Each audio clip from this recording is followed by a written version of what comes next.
자, 이제 대단원을 끝내고 이제 수도원 운동의 여정이 이제 끝내고 우리는 이제 새로운 주제로 갑니다. 그것은 바로 십자군 운동이라는 것입니다.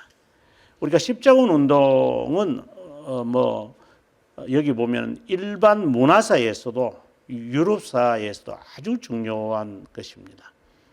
그 1096년부터 시작해서 1270년에 이르는 약 200년 동안에 있었던 수많은 그 유럽의 그 영웅들의 이야기, 그리고 끔찍한 모든 사건들이 여기에서 비롯되어지기 때문에 한편으로 보면은 스토리텔링이 될 수 있는 이야기고, 또 저희 쪽에서 보면은 어떻게 교회가, 그러니까 거짓 교회가 국가를 조정하게 되어지느냐, 이 부분에 대하여서 우리가 교훈을 받아야 된다. 이거 교훈 못 받으면 지금 하는 짓거리하고 똑같은 짓거리를 합니다.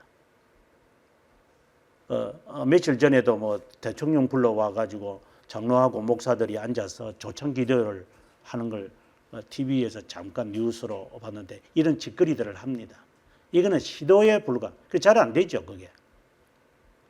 이런 시도를 하는 짓거리들이 바로 정교 유착을 하겠다라고 하는 이 잔머리들이 하고 있는 작태들이다. 이거는 역사의 현장을 공부해 보면 이 시도하는 것이 거의 비슷합니다.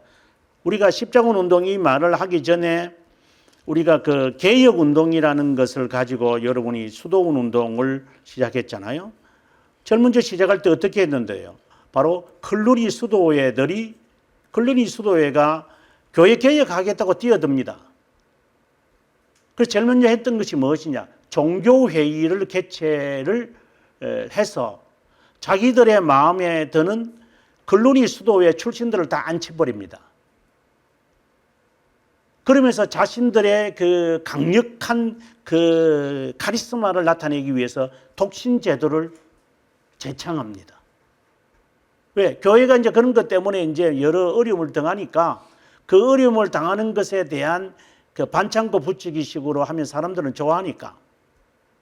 그리고 이들이 이제 교회를 장악하고 나중에는 이제 교황직까지 올라간 거죠. 교황직까지 간 게 아니라 이제는 군사, 정치까지 이제 장악을 하잖아요. 이거 정치 장악 안 하면 개혁이 안 된다고 생각이 드니까. 근데 이들도 개혁입니다.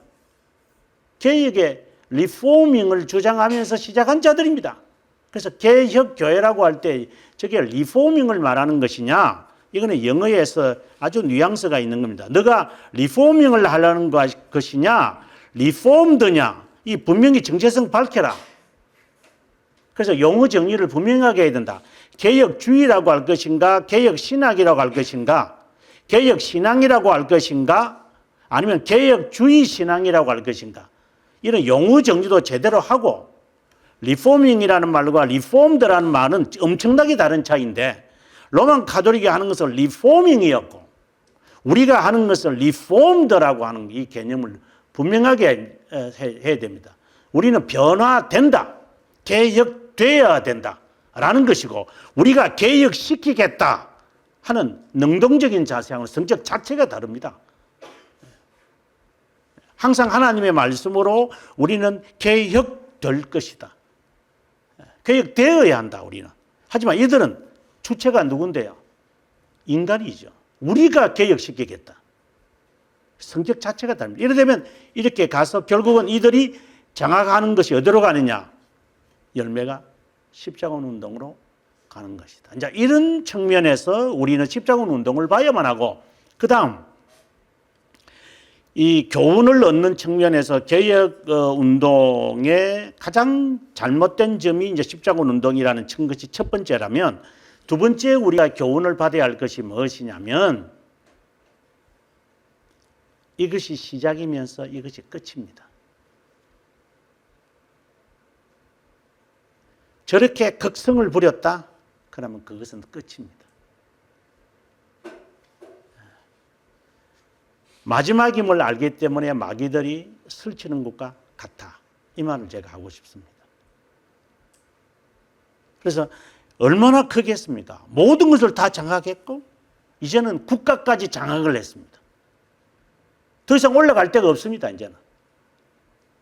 그럼 그것은 이제 끝의 시작이다. 그래서 그 영화가 여기에도 나와 있습니다만은 그 창의 끝이라고 하는 그 실화, 그 미국 선교사들의 그 생애에 관한 그 책이 아니라 뭐 책으로도 나왔습니다. 창의 꼭 여러분들이 보셔야 된다. 창의 끝이다. 끝. 창의 끝이다. 근데 엔드라는 말이거든요.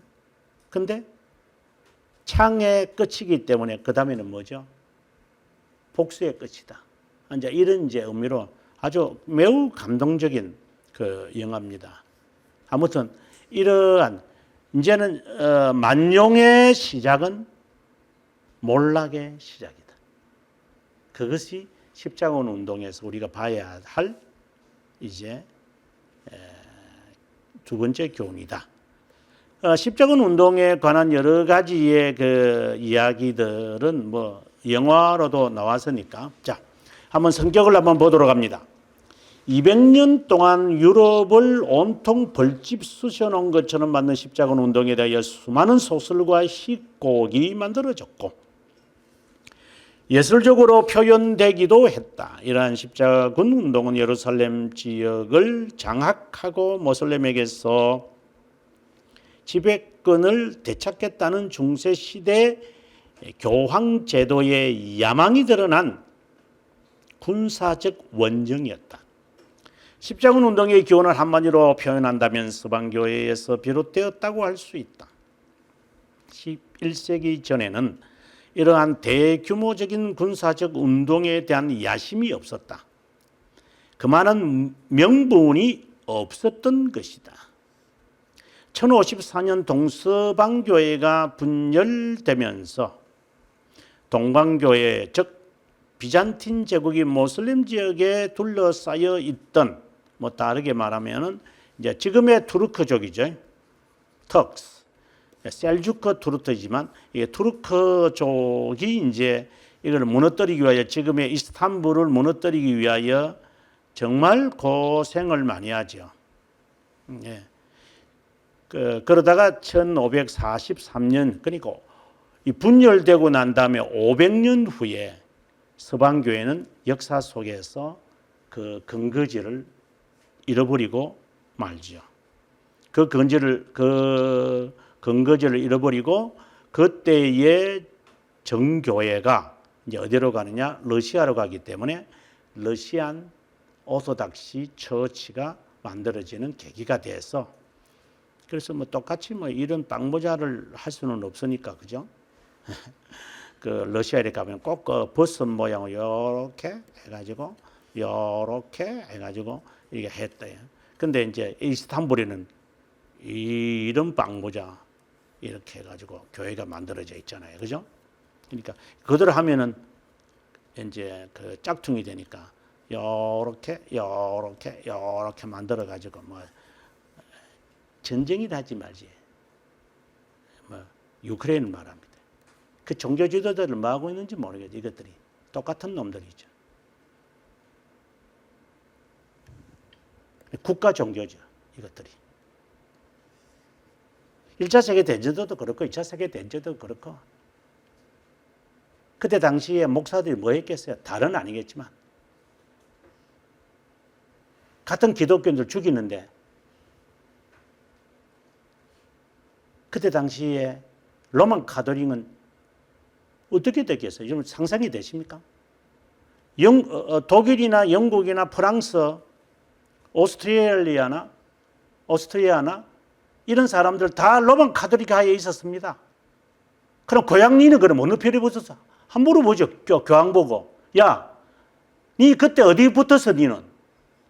같은 로만 카톨릭이지 지금 싸우고 죽이고 지금 4년 동안 지금 할 동안에 고향니는 뭐라고 했는지 물어보세요. 뭐라고 했는지. 껍데기 같은 놈이. 이런 방부도 안 해요. 지금은 앉아가지고 지팡이 짚고 다니면서 뭐 평화가 어떻고 뭐 유크레인, 이 더러운 놈들이죠, 진짜. 2차 세계대전 할 때 로마 카톨릭이 뭐 했어요? 교황이 무슨 짓거리 했겠어요? 뭔 놈이 너희들이 앉아가지고 평화를 논해? 사기꾼들의 적 그리스도와 같은 자들이. 이런 방구도 안 합니다, 이놈들.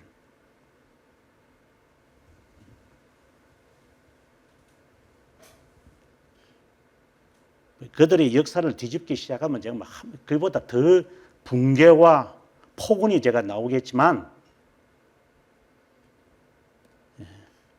아무튼 이 로마 가톨릭이라는 놈들은 국가와 짝을 이루는 놈들이기 때문에 국가가 이렇게 하면은 다 이렇게 숨어버려요, 이놈들은. 그럼 더 이상 안 해요, 이놈들은요.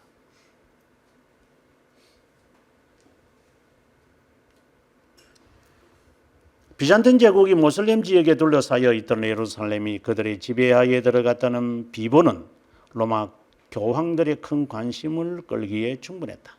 왜? 세속 권력을 복잡하게 연루된 교회 정황을 타결할 수 있는 좋은 핑계거리가 됐습니다. 왜? 교회 안에 썩어져 가고 있다는 것을 그는 누구든지 알고 있는 거잖아요. 모든 것이 썩어져 있는데 사람들을 다른 쪽으로 관심을 갖게 만들어야 되잖아요. 이게 좋은 먹거리가 들어선 점이죠. 그 다음, 동서방 교회가 하나 될 수 있는 절호의 기회로 보았던 것이다. 사람들로 하여금 새로운 일에 관심을 갖게 함으로 덕을 보는 것은 로마 교황이었다. 현재 우리 주위를 보더라도 이런 일은 뭐 여러 차례 일어납니다. 자, 아무튼 십자군 운동의 역사에 들어가기 전에 우리가 그냥 개략적으로 우리가 파악을 해야 되는 게 있습니다. 보통 우리가 1차에서 8차로 보는 사람이 있고 1차에서 9차로 보는 사람인데 그건 별 어려움이 없습니다. 하지만 1차에서 5차까지는 다 인정합니다. 그 다음에 8차와 9차를 하나 보는 사람이 있고 어떤 사람은 그냥 8차와 9차를 따로 보자. 이제 이렇게 사는. 왜 그런 일이 생겼냐면, 이제 레오 9세가 등장을 하는데, 레오 9세가 루이스, 예, 프랑스이니까. 루이스 9세가 등장을 했을 때, 이 친구가 이제 이집트로 갔다가 이 예루살렘으로 가려고 했는데, 그때 당시에 이집트 지역에 있던 모슬렘에게 저지를 당해요. 그래서 실패를 하고 항복을 선언하고 이제 되돌아오다가 다시 또 가요. 그래, 그것을 9차로 볼 것인가? 아니면은 항복 선언을 하고 다시 가는데 그것을 그냥 하나로 볼 것인가? 이제 그런 차이에서 8차로 보는 사람이 있고 9차로 보는 사람이 있는데 그건 별로 중요하지 않죠. 이 이야기까지 가면 별로 중요하지 않으니까. 이제 그건 빼고 어쨌든 1차에서 3차는 육로로 이제 정리를 할 때 4차에서 7차는 헤로로 갔다. 1차에서 4차는 콘스탄티노플로 갔다. 5차에서 7차는 이집트로 갔다. 이렇게 이제 개념 정리를 하셔야 됩니다. 그 다음 4차와 5차 간에 있었던 어린이 십자군 운동이 있었다. 알비파 십자군 운동이 있었다. 이것은 이제 이단 척결이라고 했습니다. 그리고 마지막으로 알아야 되는 것은 로마 가톨릭 세속 권력을 장악하려 했다가 결국 영역까지 상승. 제가 말할 때 이제 십자군 운동의 시작은 로마 가톨릭의 끝의 시작이다. 그 말이 이제 여기에서 나오는 말입니다. 그래서 우리가 흔히 하는 말 때 간단하게 말하면 1차에서 4차 요까지만 우리가 제대로 십자군 운동이다 이렇게 딱 정리할 수밖에 없어요. 그 다음에는 목적 자체도 없어져 버리고 별로 의미도 없어요. 또 생각을 해보세요. 야, 100년 지나고 나면 사람들이 그 정신이 있겠어요? 네, 별로 없으니까 그렇게 보시면 좋겠다라는 것이고, 그다음 이제 지금 서론격인데 십자군 운동이라고 했을 때 그러면 이 사람들은 뭐 저 사람들은 가만히 있습니까? 그래서 결국은 지하드라는 것을 만들어낸다.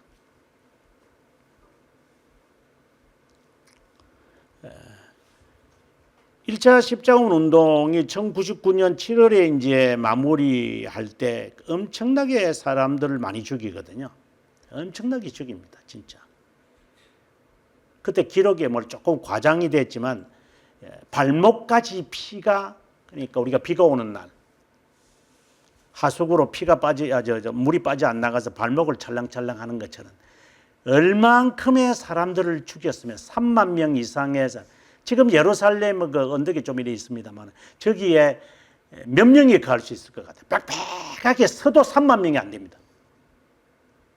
근데 그 3만 명 이상을 거기에서 다 그냥 어린아이부터 시작을 해서 어린이, 노인까지 다 죽여서 무엇을 찾겠다는지 모르겠어요. 그때 여름이거든요, 7월 달이요. 그러니까 썩은 냄새, 똥파리들 그냥 막 와 하면서. 십자군 운동은 이거는 죄악 그 자체입니다. 대학살입니다. 대학살. 그뿐만입니까? 지금 뭐 유대인들이 그 대학살을 당했다 이렇게 지금 2차 세계대전인데 그렇게 한데, 1차 대학살, 유대인의 대학살은 언제 있었는데요? 1차 십자군 운동 때 있었습니다. 십자군들이 그 물자 한 번도 가보지 않은 놈들인데,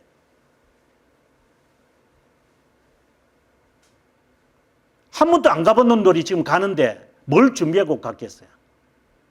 그러니 물자가 없으면 3년이 걸쳐서 가거든요. 그래서 약탈을 하는 게, 유대인들을 약탈하기 시작합니다. 이것이 대학살의 1차 대학살입니다. 하나도, 어느 하나라도 십자군 운동에서 선한 것이란 1%도 없습니다. 이게 로만 가톨릭의 정체성입니다.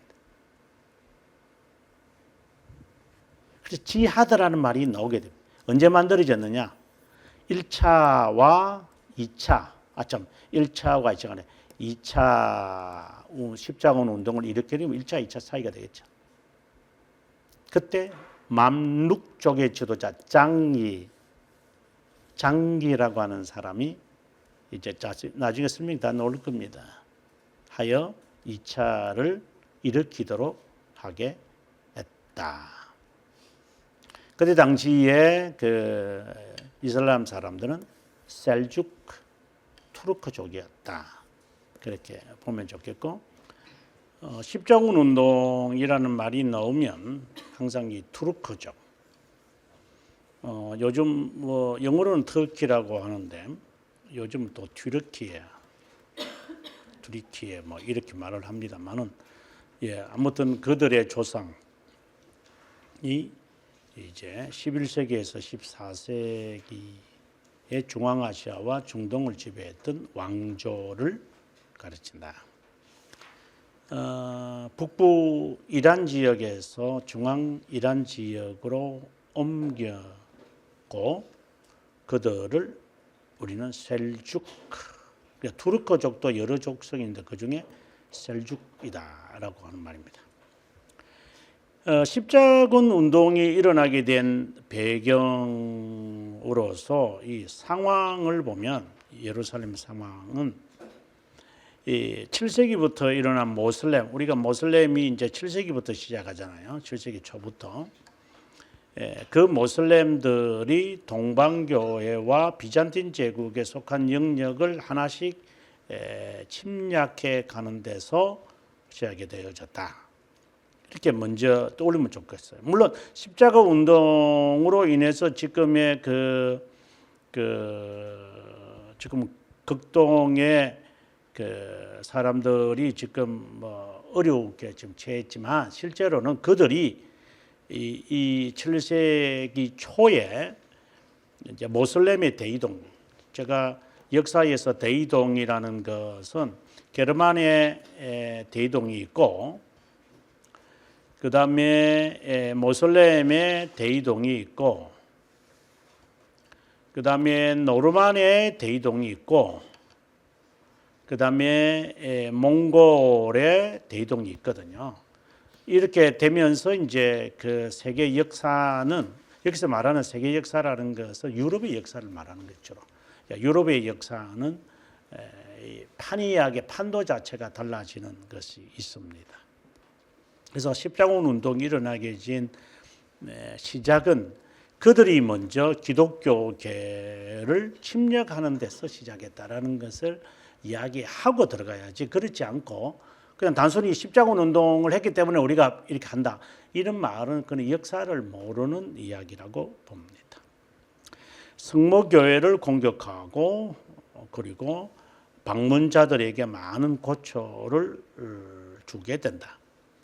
그리고 모슬렘이라고 해서 그 한 국가가 아니고 그냥 이슬람교를 신봉하는 모든 자들을 말하는 것이니까, 지금 십자군 운동이 나중에 이제 1차가 성공하게 되는 것도 모슬렘들이 이제 한 국가나 이게 그 사막에 살다 보니까 유목민족이니까 이렇게 하나의 이렇게 공화국이나 이렇게 되어진 게 없어요. 거의 다 시족 사회니까.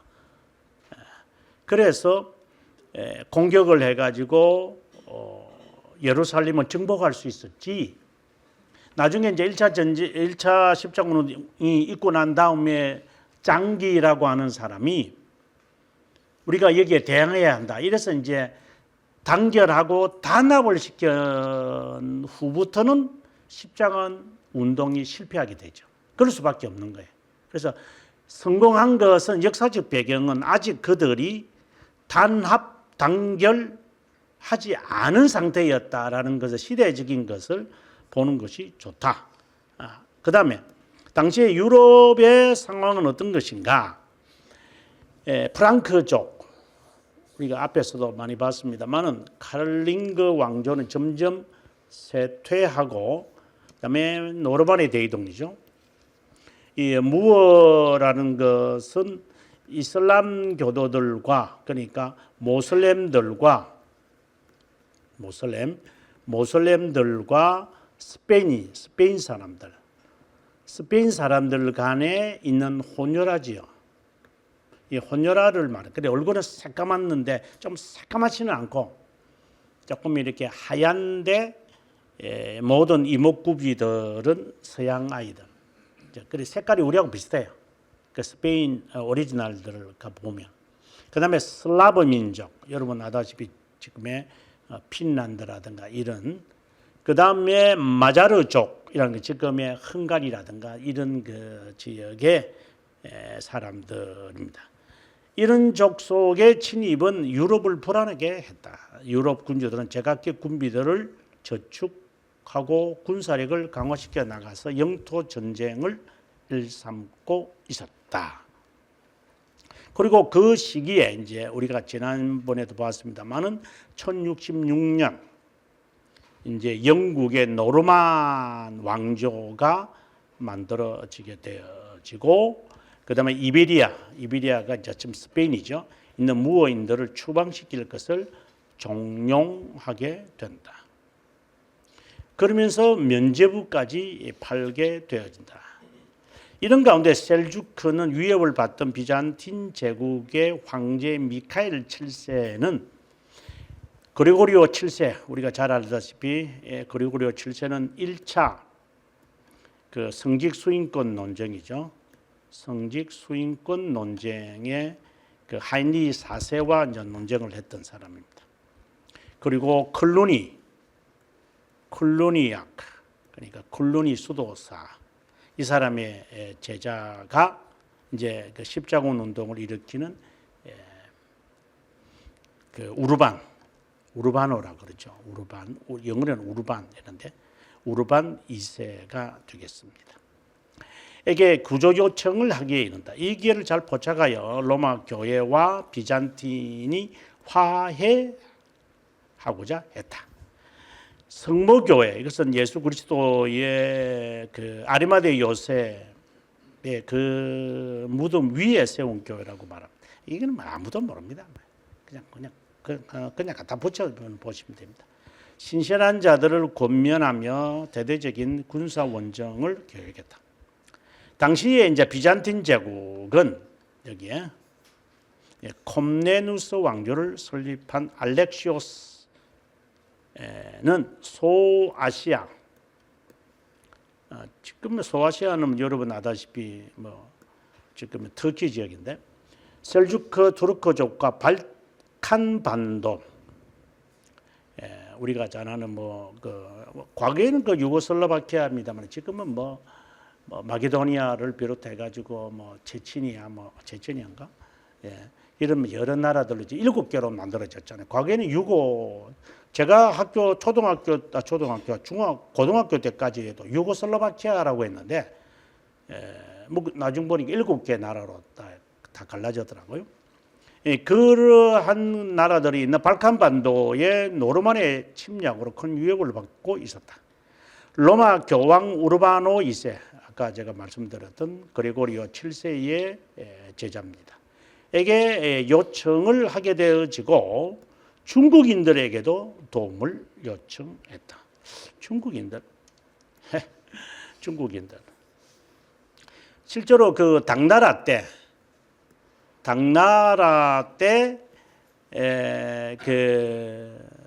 로마의 마르쿠스 아울렐리우스가 사신을 보냅니다. 그래서 좀 대단하죠. 로마라고 하는 그 나라 사람들이 당나라까지 사신을 보낸다라고 하는 겁니다. 그럼 그때 당시에 상상이 안 돼요. 어떻게 저게 가능할까? 배를 타지는 않았을 거고, 그 비단길과 같은 그 길을 어떻게 걸어서 가게 될까? 이게 상상이 솔직히 안 됩니다. 이제 영화도 가끔씩 이런 것이 이제 나옵니다만은, 근데 실제로 당나라의 비석들을 보면은 로마 제국 사람들이 왔다는 기록들이 상당히 많아요. 그래서 나중에 이제 명나라 시기에 이제 이 아프리카를 이제 점령하고 로마로 가기 위해서 지금 수에즈 운하가 있는 이런 쪽에 배를 띄워서 보냅니다. 당시에 명나라는. 왜? 그 서양의 나라를 알고 있기 때문에. 아마 그때 중국이 성공을 했더라면 아마 중국이 온 세상을 다 점령하죠. 그런데 그 당시에 명나라가 위기 속에 있으니까 차단시켜 버렸죠. 시작은 잘했는데 그것을 계속 잊지 못하기 때문에 그 여행이 끝나고 말죠. 그걸 계속했더라면 아마 세상 판도는 아마 과거니까 말해봐야 소용이 없지만 아무튼 그런 역사적 배경이 있었는데, 비잔틴 제국의 사람들이 중국 사람들에게도 요청을 할 정도로 중국 사람들이 벌써 이미 이 세계에 뻗어 있었다라는 것을 아프리카도 마찬가지고, 이 상당한 이 세상에 뻗어 있었다라고 하는 것을 보면 이것은 우리가 한번 생각해 볼 필요가 있지 않나 생각합니다. 어떤 면으로 우리는 십자군 운동을 군사적 원정으로만 보는데 그렇지는 않다. 로마 교황을 보는 가치관이 달라져야 한다는 점이다. 교회를 보는 가치관이 달라졌다고 해도 과언이 아니다. 십자군들은 군대 장관 군주들보다 교황의 결정과 명령이 더 중요하다고 보았다. 로마 교황을 당시의 사람들은 천국 문 앞에 영혼을 기다리는 자로 보기보다는 전쟁에 목말라 하는 세속 군주로 묘사했다. 또 십자군 운동의 밝은 면을 찾아볼 수 있을 것인데 대체로 어두운 면이들이지만, 하나는 로마 제국 이후에 처음으로 동방 문화를 접할 수 있는 기회를 가졌다. 중세인들의 시야를 넓혔다는 것이다. 그래서 바로 이어서 나타나는 게 르네상스가 일어나는 겁니다. 르네상스는 바로 동방 문화가 서방에 전달되어지고, 또 다른 말로 한다면은 아리스토텔레스의 이 철학이 이제 서방 세계에 전달되면서 아리스토텔레스의 그 인식론에 근거해서 기독교의 진리를 이해하고자 하는, 교부들의 신학을 이해하고자 하는 이제 스콜라주의가 시작되어지는 이제 이런 것들이죠. 그래서 동방 문화와 서방 문화가 이미 이제 그 비잔틴 제국에서는 이미 아주 자연스러웠어요. 그래서 보에티우스라고 하는 사람이 서로마 제국이 몰락했을 때 서로마 제국의 그 데오도레의 국무총리로 와가지고 이제 그때가 이제 동로마 제국에서는 그 유스티니아누스가 황제였고, 그리고 그 사람의 추천을 받아가지고 데오도릭 1세가 대데오도릭이라 그러죠. 이제 서로마가 473년에 이제 끝나고 그 다음에 그 서쪽 지역을 지배하고 있는 게르만족의 그 왕의 데오도릭인데, 이 데오도릭 1세의 이제 국무총리로 이제 보에티우스가 이제 오게 되었습니다. 여기서 보에는 보에티우스입니다. 이제 나중에 보에티우스라는 사람이 또 등장합니다. 그때는 V자로 씁니다. 이거는 이제 나중에 근대교회 사용이 되어지면은 그 개혁 신앙의 지도자 보에티우스 그하고 이거하고 이름이 막 헷갈리니까 뭐 그럴 수밖에 없죠. 이거는 B이고 이거는 V니까 뭐. 아무튼 보에티우스가 이제 6세기에 이제 국무총리로 오는데, 이때 이미 이 사람은 아리스토텔레스의 철학에 심취되어 있어서 기독교 진리를 아리스토텔레스의 철학으로 이제 풀어간다. 이 말이 잘 이해가 안 되죠. 아리스토텔레스의 철학을 가지고 기독교 진리를 푼다라는 말이 잘 이해가 안 될 거예요.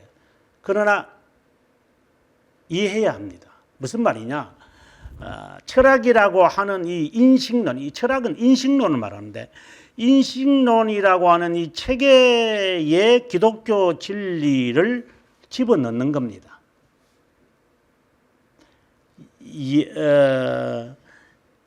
인식론에 있어서 사람들이 잘 묻는 것은 이제 보통 이제 인과라고 그러는데, 이제 결과를 보고 원인을 따지잖아요. 이제 그랬을 때에 이제 기독교 진리를 인과율을 가지고 보면 이해 안 되는 부분이 많죠. 왜 하나님이 성을 내는데? 하나님이 왜 후회를 하는데?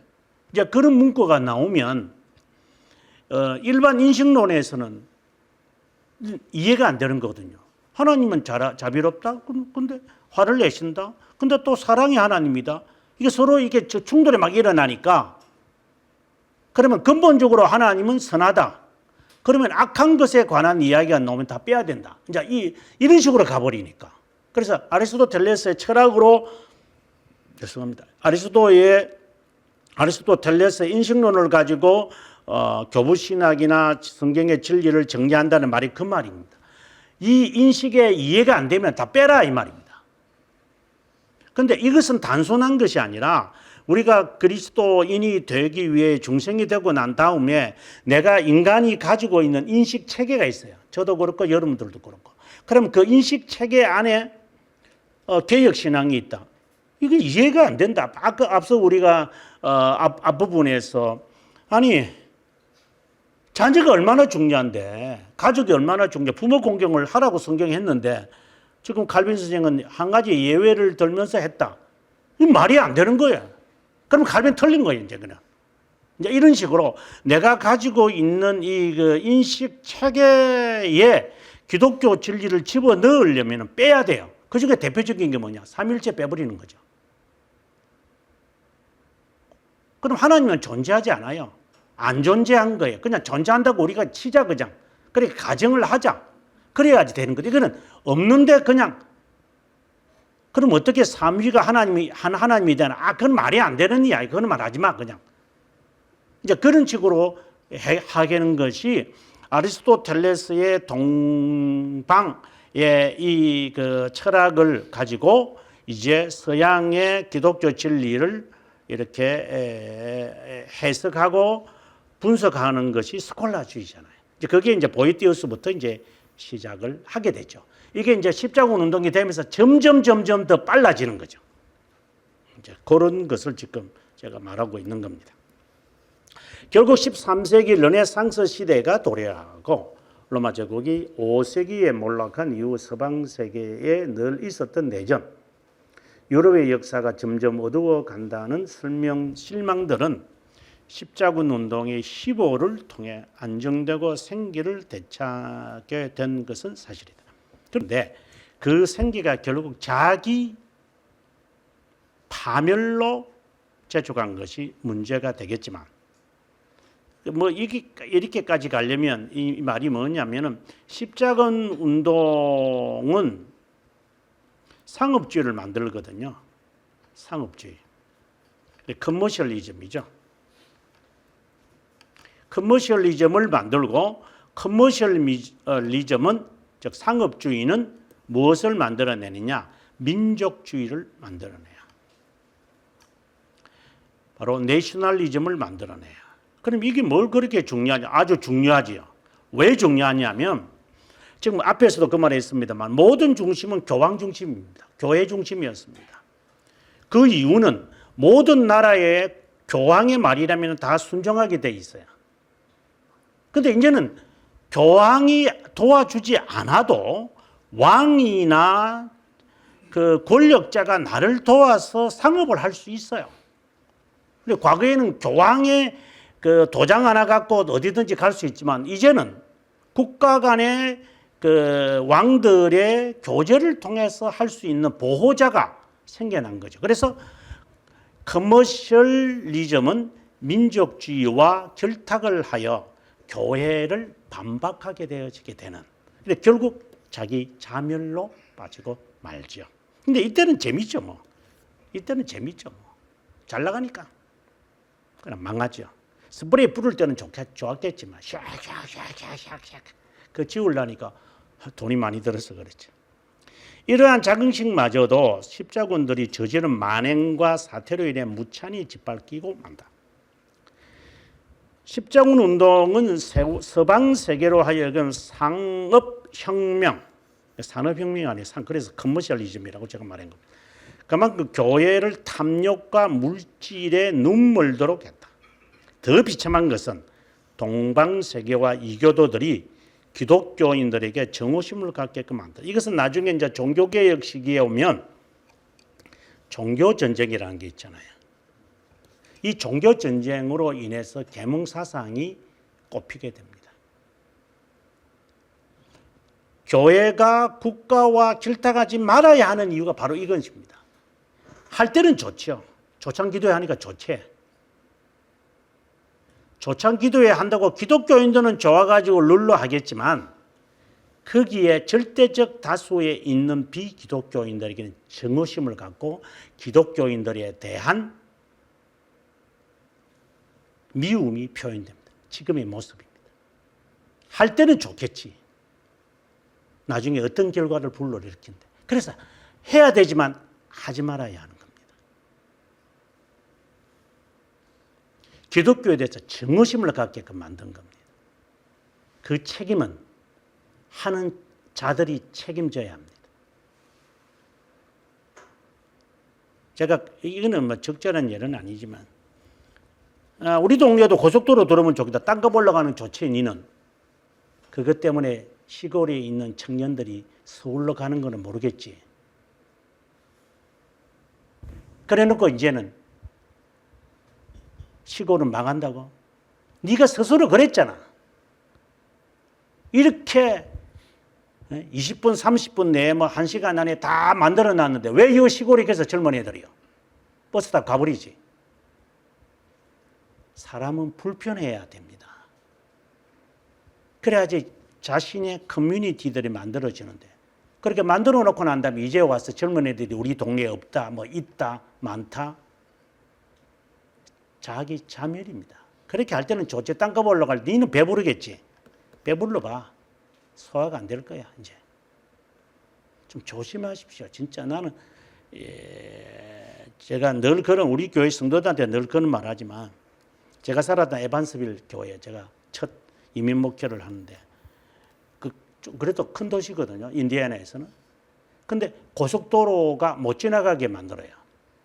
고속도로까지 가려면요. 적어도 30분 올라갑니다. 그래서 제가 거기 오래 살았으니까 한 3, 4년 살았으니까 왜 고속도로 이렇게 뚫으면 되자니까. No.